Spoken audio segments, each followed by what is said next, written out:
আসসালামু আলাইকুম রহমতুল্লাহি বারাকাতু। সূরা বাকারার 201 নম্বর আয়াত থেকে 210 নম্বর আয়াতের বাংলা অনুবাদ। আর তাদের মধ্যে কতক লোক আছে যারা বলে, হে আমাদের প্রতিপালক, আমাদেরকে দুনিয়াতেও কল্যাণ দান করো আর আখিরাতেও কল্যাণ দান করো এবং আমাদেরকে জাহান্নামের আগুনের শাস্তি থেকে রক্ষা করো। এদের জন্য অংশ রয়েছে তাদের উপার্জিত সম্পদে, আর আল্লাহ হিসাব গ্রহণে খুবই তৎপর। আর তোমরা নির্দিষ্ট দিনগুলোতে আল্লাহকে স্মরণ করো। অতএব যে লোক তাড়াহুড়া করে শুধু দুদিনের মধ্যে চলে আসে মক্কায়, তার কোনো পাপ নেই। আর যে লোক বিলম্ব করে তারও পাপ নেই।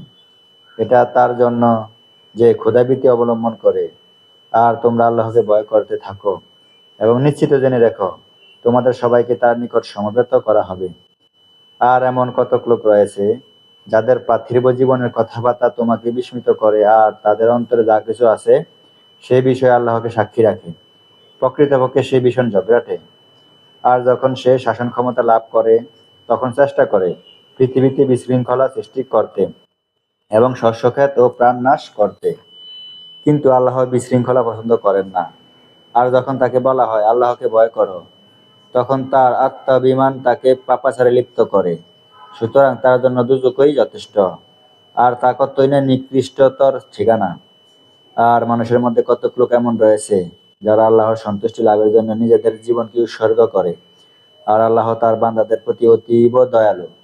হে ইমানদারগণ, তোমরা পরিপূর্ণভাবে ইসলামে প্রবেশ করো আর শয়তানের পদাঙ্ক অনুসরণ করো না। নিশ্চিত রূপে সে তোমাদের প্রকাশ্য শত্রু। আর তোমাদের নিকট স্পষ্ট প্রমাণ সমূহ আসার পরও যদি তোমাদের পদস্খলন ঘটে, তাহলে নিশ্চিত জেনে রেখো, আল্লাহ মহা পরাক্রমশালী ও প্রজ্ঞাময়। তারা কি শুধু এরই প্রতীক্ষা রয়েছে যে মেঘের ছায়ার আড়াল থেকে তাদের নিকট উপস্থিত হবেন আল্লাহ ও ফেরেশতাগণ, আর সবকিছু চূড়ান্ত মীমাংসা হয়ে যাবে? বস্তুত সকল বিষয় আল্লাহর নিকট প্রত্যাবর্তিত হবে। আসসালামু আলাইকুম রহমতুল্লাহি ওয়া বারাকাতুহু।